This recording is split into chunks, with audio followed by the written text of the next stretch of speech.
Estimates of revenue and expenditure, as well as the schedule of personal emoluments, are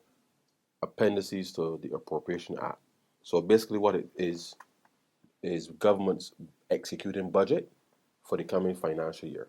So on Monday, Parliament will be examining what has been provided. Within each head, we're going to start with tourism and then Ministry of People Empowerment.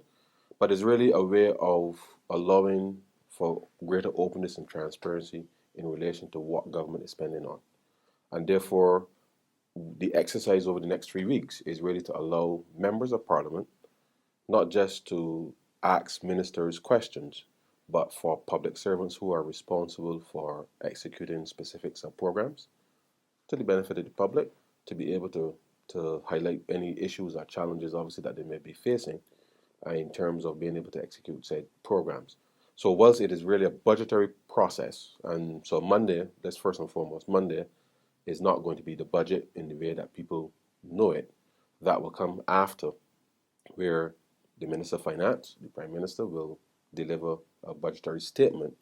that will determine whether or not we need to close a fiscal gap or whether we need to give relief or what have you in relation to what the coming fiscal year will hold. Now, what we've been doing over the last 5 years is trying to improve the transparency and accountability with respect to how government runs and operates its overall budget. So the exercise really is usually well watched, where public servants can report not just to Parliament, certainly, but to the public what is happening with respect to the various sub-programs that they're managing, and therefore give the public a greater sense of accountability that whilst Parliament may vote the monies, that these are Barbadians public servants who are in charge of executing government's program, and therefore the various allocations as to how much money is allocated for this or the next obviously comes down to the decisions that the Ministry of Finance has in relation to resource availability. But we try as far as possible to ensure that not just that the public services can be delivered,